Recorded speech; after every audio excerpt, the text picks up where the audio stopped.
Welcome. I'm Andrea Simon. I'm a corporate anthropologist and president of Simon Associates Management Consultants. This webinar is about blue ocean strategy and its relevance for higher education. I thank you for joining us, and I hope you enjoy the conversation and we can keep the conversation going. The question today is, how do you find your blue ocean strategy, and why should you? Just from our own perspective, we have been using blue ocean strategy since 2006 when we met Dr. Renee Mabon. We've gone through their practitioner training, and we've done over 200 workshops, speeches, and a variety of clients. We've done almost 50 client situations working with blue ocean strategy. We've done this with several higher education clients, and we've been very interested in how it applies. In addition, I was a professor for a decade, had my tenure, and understood a lot about interdisciplinary education. I was a visiting professor at Washington University in 2006, teaching entrepreneurship to liberal arts students. I was on the board of the College of St. Elizabeth in Madison, New Jersey, and I have clients all over the country who are independent colleges or related to them. So we've been thinking through blue ocean strategy in a number of different ways, and I'm pretty well involved in higher education. I'd like to begin our discovery with this slide. It was given to me by a client, and he said to me, "This is really what we're doing, isn't it?" And it really is. The real voyage of discovery consists not in seeking new landscapes, but in having new eyes. And I do think that today, with higher education going through some tremendous changes, it's a time for us to step back and look at what's happening with fresh eyes. Problem is that our brain doesn't see things as they are. We see things as we are. Anais Nin is a French diarist, and the picture captures it so well that we look out and see the world the way we think it is and how we are. Our brain is very good at sorting reality to conform to our perceptual map, and it may not in fact be a factual impression of what's actually going on. Renee Mabon and Chan Kim are just two terrific individuals. They are at INSEAD in France. They're number 2 in ranking in Thinkers 50. Clay Christensen and Disruptive Innovation is number 1, and you can imagine the tensions between blue ocean thinkers and disruptive innovators. But over 3.5 million copies have been sold, and a new edition was just introduced in February 2015, and it's well worth taking a new look at. Their research and why it's so compelling. They started to do research to see which companies thrived and whether or not there was a methodology, a theory, and a toolkit that they could develop to help others do the same. So first they started with 50 companies, then 100 companies, then 150 companies in 30 industries in over 100 years. The question was, who can continue to sustain their growth? There's some marvelous research on Fortune 100 and Fortune 500 companies. 87% of them stall, and only 13% of those reignite change. So it isn't simply whether you're big or small that you can keep growing. The question is, who does and how do you do it? The pattern that they found was all around strategy. It wasn't industry or type of company. The thrivers created uncontested market space by reconstructing market boundaries. We'll talk a lot about that. So are you going to compete in the space that you know so well and continue to try and carve out a niche for yourself? Or are you going to reconstruct the boundaries and create value in innovative ways? Those that thrived focused on the big picture. This was not a business plan. This was a big strategy. They reached beyond existing demand. And often those phone calls that are coming in or the emails or the people asking what ifs can offer you great opportunities if only you can hear them. They found non-users who could use them but hadn't thought of them as a solution. And they rethought how to solve problems innovatively. This sort of captures the feeling. Do you want to swim on the left with all the other competitors trying to do the same thing you're doing? There are certainly 5,000 independent colleges all trying to compete for high school students who are graduating and want to come to college. Then there are those who are going after adults. Then there are those who are combining their skills in innovative ways. And then we'll talk about lots of other options. So do you want to swim on the left or the right? The image is very dramatic and intentionally so, because it isn't just a business strategy. It's a way of seeing your business with fresh eyes. The numbers were very compelling. They studied business launches in 150 companies. 86% were line extensions, another course, another program, maybe even an online program. with 62% of the revenues and 40% of the profits. Often, though, they were in very red oceans with lots of competition. Then there were 14% that invested in creating demand in a new market space. They created new solutions. 48% of the revenues, but a startling 60% of their profits. Now, this does not mean you have to stop doing it. Often it means that you have to step back and really think through what your next business line is going to be and how can you craft it in such a way as you can open new market space. How is this relevant for you, an independent college, a university, perhaps a for-profit post-secondary proprietary school? The college industry is facing new challenges, and it's coming from all over. There is limits to tuition solutions. You can't raise them much higher, and it's becoming a challenge for students to afford them. The student population is changing. Their needs, their interests, how they learn are all different than they were for the Generation X or even the boomers. And the colleges that I've worked with, often there's a tension between the faculty who are older and the students who are younger who learn in very different ways, different styles of learning. Then there's a growing demands of adult students, many of whom partially completed a degree, others who want to recycle in a new direction. They have their MBA, but they really want to go into healthcare. They have their healthcare degree, but they really want their MBA. And then there's a challenge to the liberal arts. When I taught at Washington University, I was teaching liberal arts students. 70% of the entrepreneurs in America come out of liberal arts backgrounds. But at the university, students were leaving the liberal arts to go into the business school. Very good business school, but the liberal arts didn't want them to leave because their opportunities might be from seeing the world with fresh eyes coming out of a liberal arts education. The liberal arts themselves are under siege as businesses are wondering, what can I do with that liberal arts student? And on top of that, employers are shifting their charitable giving and their philanthropy. It's harder to get them to sponsor a building or a program or invest the way they used to in a college in a general fashion. Now they'd rather advertise on campus and transport the students over to Target to get their school supplies and use it as a marketing device. So how are we going to approach those employers, those large foundations, and get them to continue to invest in our university? For blue ocean strategies in higher education, colleges are beginning to embrace new strategic directions, many of them in a blue ocean way. They're growing their online while leveraging hybrids and repackaging the way they offer things. The free colleges, whether from Stanford or MIT or the Solomon Khan Academy, that's just amazing, offering free math across the world and offering the computers sometimes in third world or emerging markets so that they too can learn. The growing focus on adult students, the higher education institutions that are teaming up with employers. In the May issue of Atlantic Monthly, there's a great cover story on how Starbucks is teaming up with Arizona State University to teach all of the Starbucks employees so they can complete their college degrees. This is a very bold effort on the part of Howard Schultz to begin to invest in his people, not just with healthcare benefits, but with real lifestyle, life cycle benefits. Then there are those that are sharing courses in students, like they're doing in Massachusetts and Tennessee, where it makes it easier for students to be shared. And often they're looking at competitors now as collaborators, if not in the academic sense, maybe in the back office sense. Business models are changing. It's time to take a look at them.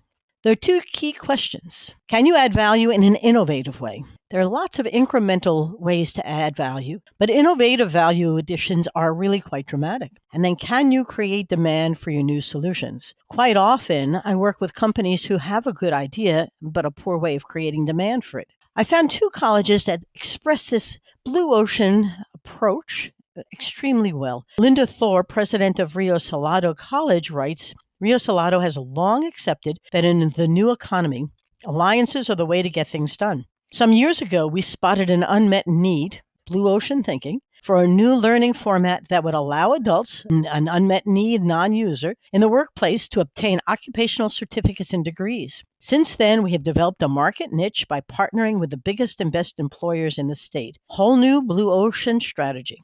Pierce College in Philadelphia did something different. They reconstructed their market boundaries, blue ocean thinking, by looking across strategic groups of post-secondary education. As the internet age dawned, they write, for-profit institutions began to enter the market offering online courses. Cutting across these strategic groups, Pierce diversified its offering from 2 years to 4 years and delivered the baccalaureate degree programs through the completely interchangeable platforms of on-campus, online, and on-site learning. A very blue ocean approach. As you begin to listen, the question is, can I help you see with fresh eyes during this webinar? And are there blue oceans right before you? And I'll give you a couple of case studies from different industries, because often the ideas come from outside of the industry that you're practicing in. First, let's talk a little bit about adaptation and why strategy is so important here.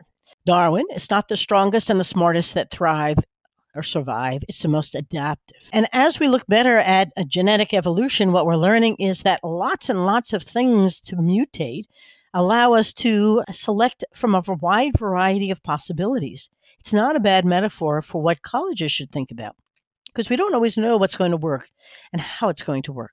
But you do need a strategy, because that's how the brain takes all of the facts it sees and creates a story about it. So you need a well-defined, integrated, cohesive approach, a clear, simple story. The question is, do you want a red ocean strategy or a blue ocean one?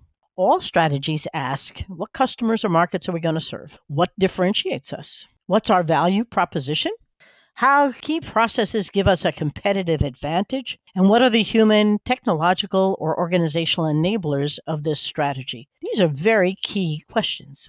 In a red ocean, though, your strategy takes your market structure as given. You are all independent colleges competing for basically high school students, maybe for people who have completed their bachelor's degree and are coming back for a master's degree or a PhD or special training in an MBA. But you drive at a competitive position in that market space. You create value, of course, but it's a zero-sum game. If you get the student, somebody else doesn't.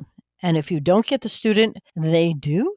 In Blue Ocean, the whole idea is to reconstruct market boundaries. And it's not going niche, like Rio Salado calls it. It's really thinking wide. What are the common needs across many, so that you can begin to see this in a big picture way? Blue Ocean is a way to make the competition irrelevant. I can't say that often enough. Can you make the competition irrelevant? By creating a leap in value, both for your company and its customers.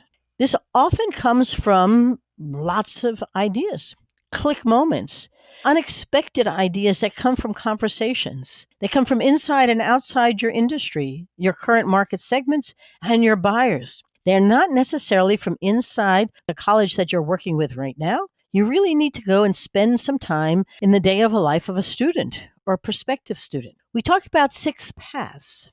Today, you typically stay within the industry you're in and the strategic group you're working for and the buyer group you're trying to attract.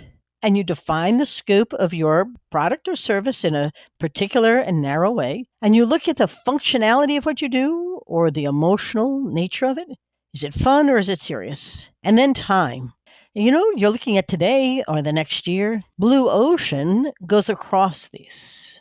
What kinds of industries could you look at that could help you understand yours? What about different strategic groups? Often we think about bringing the student in, but maybe we should think about where we put the student and the employers that are interested in our students. What if you thought about the employer first, not the student first? How could that change how you educated them?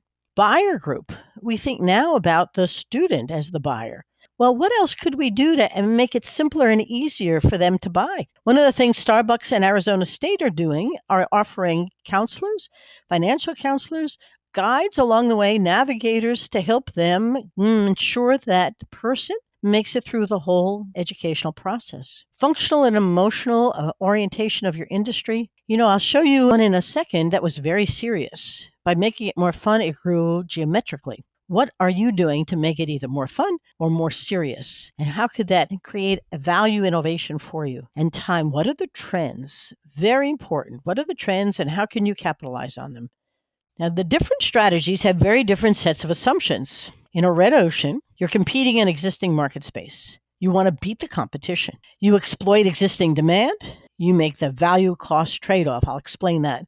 Typically, we think that if we're going to add value, we have to add cost, and not necessarily so, but it's very difficult on those margins. And focus on differentiation or low cost. I can't be a Neiman Marcus or Nordstrom's or Walmart. What can I do that is a little bit different? Blue ocean, you're going to create uncontested market space. Who's looking for you that could really use you in a different way? How can you make the competition irrelevant? You might as well. You can't control them, and you can't really mimic them. It doesn't add any value that way. How can you create and then capture new demand? Who's searching for you that can't find a solution? How can you break the value-cost trade-off? Can I add value, pull out expense, and have a better margin? What are you spending money on that adds no value at all? Can you differentiate and low cost so that you really understand that this is not adding more on and more expense? This is finding ways to reduce those expenses so that those students have better value.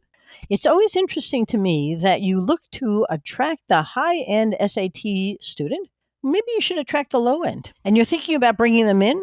Well, maybe you should think about placing them going out. And maybe the faculty have to become far more guides to ensure that students arrive where they're supposed to and keep going. Maybe we should think of this not as this early adult growing period, but as a lifelong learning period. I can do lots of stuff if you think blue ocean.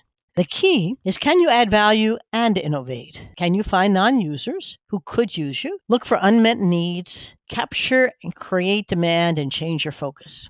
I will tell you that the challenge is your habits. Your brain is very efficient by staying within what you know and doing a very systematic job of keeping the other ideas out. Peter Drucker has this great quote, "The greatest danger in times of turbulence is not the turbulence, is to act with yesterday's logic." And unfortunately, all too often, everybody, but independent colleges in general, I was a faculty member. We tend to hold on to what we knew and know, even when we see that times are changing.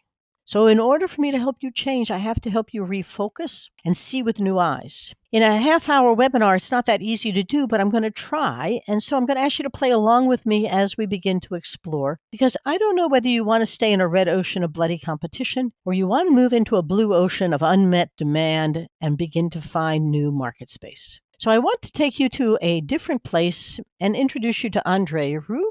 Andre Rieu is a violinist and conductor from Amsterdam. And he was a marvelous violinist and had a real interesting challenge. Now, I was involved in concerts. I was on the board of the Hudson Valley Philharmonic for many years, and it was a very challenging industry. The typical American, only 20% of them go to concerts. And some research that was done in 2009 indicated that 97% of the people who went to a classical concert never came back. So this was not an easy business.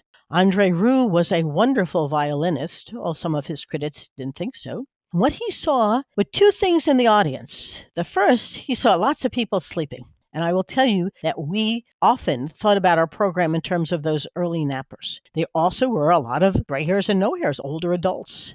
But he also watched and he thought about non-users who go to rock concerts, who are standing, and the audience is singing along, and they are participating in a whole different way than the classical music audience. I will also tell you that he saw people moving in their seats when he would play a waltz, and it became a real good driver for him to change what classical music meant. Now, I can't show you this in a webinar, but I left the YouTube URL there so you can take a peek at what a classical concert looks like. And when you're looking at that concert, it's a Tchaikovsky Romeo and Juliet. Take a good look and see how the audience is looking at the conductor. What part of him are they looking at? Look at the performers. How are they dressed? What do their faces look like? What are the elements of this performance? Tell me how it feels. And then I give you Andre Rieu to take a look at. It's a very different experience. But I leave these here for you to take a good look at what he was able to do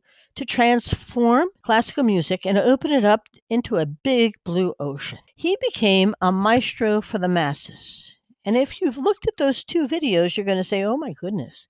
He turned serious music into a whole different experience.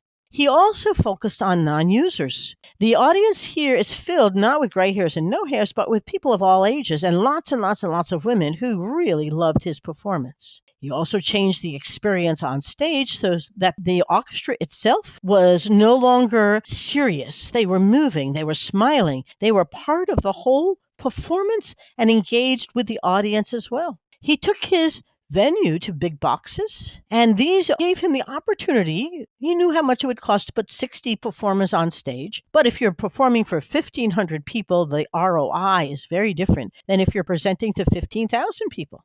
So what did Andre Rieu do? He reversed everything. He took classical music and popular music, took a little of both, and created something completely new. You would never hear him play Bach, Beethoven, and Brahms. He took short pieces like Harmon's Overture or the Entry March or waltzes that people could have fun dancing to and conga lining to. But he didn't do 4th of July on the Capitol lawn. And it's a very interesting, the kinds of music he did perform. He took that traditional setting and he said, no thanks, and he created a whole untraditional setting. And if you watched his video, he marches through the audience everywhere he goes. He engages them from his entryway as if it's a football stadium. The folks in the first picture were dressed in classic form, classical audience, a classical concert.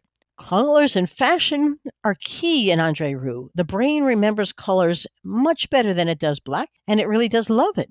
The first, you saw the conductor's back the entire time. Andre Rieu never lets you see his back. He's always face first. And when he turns his back to you, he turns back again, and he's always smiling. This is somebody who knows that we are monkeys, and if he smiles, we smile. His entire orchestra is smiling. The first one is very disengaged. You're there to listen to music, not to engage with the orchestra. He and Andre Rieu and his orchestra are totally engaged. The first is focused on adults, the second young and old, kids and teenagers and adults of all ages. The first one is very funereal and serious. The second is very much a performance and a party. His 2011 results, he turned into the Waltz King. And for 25 years, he was all over the world with all of his wonderful programs. But this was an amazing year. 2011, he was the 9th highest grossing tour of the year, just behind, of all people, Lady Gaga. He had 700,000 fans. He sold over 32 million albums, had 330 platinum awards, and made $96 million. The following year, he reduced the number of shows, but he still was number 10. He made $46 million. For 13 and 14, his total gross was $50 million and $52 million. Very, very successful. So let's use him to learn Blue Ocean's strategy. What did he do to open up a new market space, and how did he do it? It's very interesting to let me use him for a description of how we go about doing this so that you can see it and then see what we would do. The visual awakening part of Blue Ocean strategy is extremely important. The method and the tool that was developed is a strategic canvas. A picture is worth 1,000 words. The first part is the price. Andre Rieu's, we're comparing here a regional orchestra and a major orchestra, New York Philharmonic and the Hudson Valley Philharmonic. Price isn't all that different, and they're pretty high. Well-known musicians? Well, that major orchestra probably might have Yoga Ma, and the regional one might have a very capable person, but not as well known. The stuffy, prestigious venue, a Philharmonic Hall versus the Bardavon. Formal dress? Well, I bet both of them were doing about the same in black. One was also very cerebral in both the major and the regional orchestras. And then you look at the things that they weren't doing. No mass appeal, no audience participation. Trust me, we just sit there. And I'm not sure you would call it fun. Remember I said functional and emotional? This was very serious. Music for the serious music lover.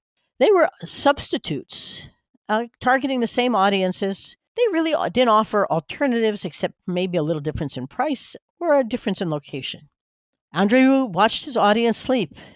The second Blue Ocean tool shows what he might have done. He took 4 actions. He eliminated factors that the industry takes for granted. He reduced factors well below the industry standard. He raised others well above the industry standard. And he created new ones that the industry never offered, creating a whole new value curve. What did he do? He eliminated serious classical music, a stodgy performance hall, a disengaged conductor, and stopped worrying about the serious music lover. You're not his audience. He reduced the formality, the lack of community, and the quiet in the music hall atmosphere. When I went to Philharmonic Hall, they told me to open my cough drop before the concert started so I wouldn't interrupt anybody. The only problem was the guy next to me fell asleep, but I was very good at being quiet, and I didn't applaud between the music, although several other people did. He raised audience engagement, the conductor's engagement. He really created a community of fans. He used social media extensively. He tweets all the time. and he made it fun. He truly believes and understands that what people were coming for was a good time. And it wasn't so bad to do it with Carmen's Overture. He created a party atmosphere. As you watch that video, he had people eating around the sides. They were standing up. There were conga lines. They were waltzing. He knew that they wanted a big party, and he was offering it. Total engagement, face first, and the orchestra is as well. Local focus. So when he goes to Vienna, he brings the Vienna Children's Choir. When he was in New York, at Radio City, he had the Harlem Tabernacle Choir. In London, he had bagpipers. He understands how to do local and global at the same time. And he's in a big box arena. This is a non-classical classical concert. Very interesting. So when you look at his strategic canvas, his price may be the same as the classical concerts, but like a rock concert, he doesn't worry about the well-known musicians, the stuffy, prestigious venue. His dress is formal, a little more so than the rock concert. He's not in jeans and a t-shirt. He doesn't play full-length classical pieces, and it isn't very cerebral. But what does he raise and focus on and differentiate himself with? Mass appeal, audience participation. He makes it a lot of fun, and he really makes the stuffy accessible. Now think about this as a metaphor for an independent college. Do you duplicate what others do as well? How could you open this up to a wider audience with different kinds of participation? Could you make it more fun to learn? That's what Solomon Kahn did. He made math much easier to learn. He made the stuffy accessible. Could you? Blue ocean strategies fundamentally change the scope of your operation. That's what Andre Rieu did. He was a classical concert, but he wasn't. You seek to enlarge your scope of operations into markets so different. His tackled everybody, young and adult, all sorts of people everywhere. He didn't steal them from the opera or from classical concerts. He took them from places that weren't interested, movies or dinner or staying at home and watching Netflix. The current market that he must be addressed is entirely new entities, and often they push the future of the company outside your current companies today. So when we work with a client, we talk about repackaging, repurposing, and reimagining. Because at the end of the day, it's still classical music. It's just in a whole different package. Now, here are two others, and then I'll give you two clients, because I want you to begin to see from different industries what they did and how you could do it. Southwest, last I looked at 39 consecutive quarters of profits. The president at one point said very loud and clear, I'm not going after the business traveler on American or United or Delta. I'm going after the people who can drive. I had to go from Reno to San Francisco after work I was doing. I could fly on American, my frequent flyer planes, down to Los Angeles and back up to San Francisco. It was a good 4 hours and $250. From Reno to Oakland, right around the corner from San Francisco, it was 45 minutes and $49. It was a lot of fun, and it was a much better trip to take than going all the way to Los Angeles and all the way back again. Could I have driven? It was about 4 hours. So they've built a whole market doing something with a plane and small airports in different ways to open it up for a whole new market space. Yellowtail did the same thing. The Yellowtail originally went after the wine market, and there were two kinds of wine: premium wines, Chalk Hill or Hess or Opus One, and budget wines, Gallo, and they really had very different price points and audiences. When Yellowtail tried to come into the U.S. in the late 1990s, they failed. They went back to Australia. What are we going to do? Their sons went and took a tour of the U.S., and what they found was that there were a lot of people buying a lot of beer, and they were buying beer and drinking it in very different ways than they drank their wine. And only 15% of Americans drink wine. So they decided to go after the 85% of Americans who don't drink wine. Scary to do that, but a very big idea. So what did they do? They raised the price of their wine just above budget, $6.99 a bottle. They took the wine and put them all in the same shaped bottle and color-coded them. So you could buy a red, a yellow, a green, or blue. You might be concerned about whether it was a Shiraz or Chardonnay or Pinot Gris or Merlot, but you could make it easy to buy. And then they eliminated all the stuff that the premium wines and the budget wines are focused on. This was not about aging quality or vineyard prestige or wine complexity. Instead, they created something easy to drink, easy to choose, and a fun thing to have. Their advertising was targeted against women in red dresses, and there was never a bad time to have a fun wine. So what happened was they opened up a whole new market space about targeting women and men, but this was about a fun time to have wine. So a story to share, I was doing work in Delaware. One of the gentlemen in the group had 3 liquor stores. And he tells the story that when Yellowtail came to him, he said, "Oh, I don't need you. I have more than enough wine." And then all of a sudden, people who never came into his store began to come in asking for Yellowtail. They didn't want any old wine. In fact, they didn't really want wine. They wanted Yellowtail. And one of the women in the group said, "And when I'm having a party, I go in there and I buy a red, a yellow, a blue, and a green." And we asked her, "What kind of wine is that?" And she said, "I haven't got a clue." She had color-coded and covered her bases with red, yellow, blue, green. Very interesting strategy to create a non-wine wine. They've sold 1 billion bottles of wine since 2001. Are there others, like a $2 cupcake or otherwise trying to creep in? Absolutely. Now, here's a client story. Telerex was a client of ours in 2009, 8, 9.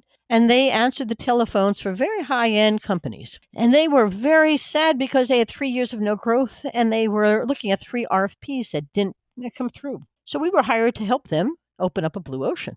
And what we did was sit on the telephone to listen to who called. And what we found was that the average age of the person calling was over 50. Then we had their team go exploring, and one of the things they realized was that young people don't use telephones. They text, or they go online, or they chat. This is where they were looking for their customer care solutions. Now, there's still a need for an 800 number, but that's not how young people contact a company or talk to them or find out stuff about their programs. They go online. So what Linda Sellinger and the Telerex folks did was create a whole new strategy that they took to their customers and said, demography is destiny. We've got to go after young people in a whole new way. So they became Jenny Craig's Jenny, and they became a whole new business model that was included the telephone, but wasn't only the telephone. Now, second story, LK was a very large company in Chicago that dominated the U.S. water fountain industry. And they had developed a filler station to go on top of their water fountains that would make it simple and easy for you to fill your bottle. The only problem was it wasn't selling all that well until Muhlenberg College bought the filler stations and put them on top of their water fountains. But their reason for doing so was to eliminate sales of water bottles on the college campus. They wanted to kill the bottle. And so what happened was that USA Today, they had a huge campaign. They eliminated sales of 90% of their plastic water bottles, and they changed the way students filled their bottles in simple and easy ways. This was picked up by CNN, USA Today, and Chicago gave LK an award for it. But what LK realized was that the market that was opening up for them wasn't who they typically sold to. It wasn't to facilities managers or building owners or architects and engineers. It was to sustainability directors and to people who wanted to eliminate sales of water bottles. And so they completely changed their distribution strategy and went after the market with 9 new salespeople who opened it up. And I wrote an article about him that was published in Forbes in 2014. I think it's December of 14. And what he would say is that we just started to begin to see the world in a blue ocean way. Who had unmet needs and what were they looking for? Muhlenberg wasn't interested in water fountains. They wanted to kill the bottle. Who could do that for the colleges? So here's the pattern. I love trends. Rieu went after crossover classical music for all ages. They all had options. They weren't going to classical concerts. Southwest went after people who could drive. And they created a whole different experience. It's an airplane, but it's a completely different experience, repackaged. That's 2 repackages. Yellowtail repackaged wine. Positioned it against women, and there was no time for a bad wine. There's no bad time for a good wine. And come and drink and enjoy. And they already were drinking beer and liquor and soda. They weren't drinking wine. Telerex went after the under 40-year-olds in social media customer care solutions and had to educate their own customers about how demography was destiny because young people ignored the telephone center. LK created filler stations. They went after sustainability directors. Even Mayor Bloomberg in New York City put them up all over the city. They're in airports. It's a good place to put them because it was hard to fill a bottle. You could, but this made it really cool. So for independent colleges, higher education, universities, who needs your solution? A new solution. What are their alternatives besides going to another one that looks like you? How are they getting educated and how could you? So this is very visual. Let me take you through the process quickly. First, you need to have a visual awakening, like Rieu did. Who was he competing with and how are you? Then you need to go visually exploring. Undercover Boss was some of my best advertising. If you want to know how an anthropologist sees, feels, and thinks in new ways, Spend a day in the life of your students or somebody applying to your school, or see what it's like when they graduate. Learn about what the experiences are, not what you think they are, but what they really are. Take a camera and go hang out or do culture probes. Have them tell you stories about what life is like when they did get a job. Think about it backwards. It helps. Please try not to ask people a straight question. How can I improve my independent college is a hard one to answer. Henry Ford, great quote, if I had asked people how I could improve their transportation, they would have told me to make their horses go faster. Horses don't. I'm an equestrian. They don't. And quite frankly, you don't really want them to. Who are you looking for? Well, you have your customers. How about those who are ready to come over, soon to be, on the edge of your market, waiting to jump ship? Who will refuse you? Non-customers who choose not to come to school. And how about the unexplored who are in markets distant from yours? Think about them in different ways. Maybe something will open up. I often think that your real customers might be the employers, the way Starbucks is teaming up with Arizona State, or maybe the employees of employers. Think about it backwards. Look for them by looking across your industries, strategic groups, buyer groups. Stop thinking about your scoop of product or your offering as a course to offer. Think about what you could do with it from an active learning perspective. When I taught entrepreneurship, we let everybody become an entrepreneur. And in the process, they all invented companies and realized that they had much more opportunities in liberal arts and to move into business. Make it fun or make it serious. Think about it. And time. What's the time frame you're looking at? What are the trends? When Linda Selinger and Telerex realized that demography is destiny, they realized that nobody was focused on Gen Ys or Gen Zs. They were all focused on boomers. Your 4-action framework is an excellent way then to shift your focus. What would you eliminate and reduce to raise and create something new? Then draw your to-be canvas. Visualize ideas about new solutions the way Andre Rieu did. Give feedback on alternative canvases from customers and competitors and non-users. Let them co-create with you. Get them included in the process. And then use the feedback to build a to-be future strategy. Visual communications is very important. People can't imagine. They have to see it. Remember, we have to see with new eyes. Build a story to tell your team and the outside world. Let them help you draw it. Support only those projects and operational moves that allow you to close the gaps to actualize it. And test. It's a great time to test things because you don't really know how it will develop. You can only imagine. But new things have a life of their own, and often those very folks who you can attract will help you build it the way it ought to be. So this is very visual. The joy of Blue Ocean Strategy understands how we learn, and it's by seeing and feeling. We buy with emotion and justify with reason, and we tell stories. That's how we create order to the universe we're in. What does this all have to do with you? Can you add value and innovate? Blue Ocean is about not value creation, but value innovation. Thinking past incrementalism and really trying to reconstruct your market boundaries. Then you have to create demand for it. Don't assume people are lining up. See things in ways not there before. You really can. Each of those situations that I described for you, both our clients and well-known industries, saw things and just repackaged, repurposed, saw them in new ways. Unmet needs and non-users are key. And for you, it's a perfect time to reflect on your big picture. What's your role? Is it to educate a student or to help employers hire the best? Can you add value in innovative ways? Can you help? I love the Starbucks Arizona State because they're helping their employees, but they're not just giving them money. They have navigators and counselors and reminders and text messaging and teams to help them achieve success. Learning doesn't have to be solo. It can be a whole orchestra. What are the unmet needs of both students and those employers that need your students? What's broad? Who are your non-users and why aren't they using your solutions? It's time to repackage, repurpose, and reimagine.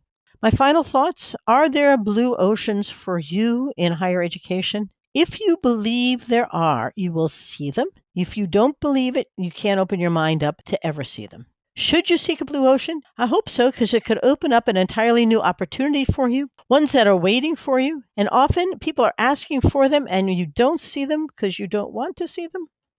This is who I am. If you have questions, I'm always delighted to engage in an ongoing conversation with you. I think you'll find it interesting to begin to explore your blue ocean, and you may find that it's right there in front of you. I often talk about acres of diamonds. In so many cases, the ideas were right there. They just had to see them.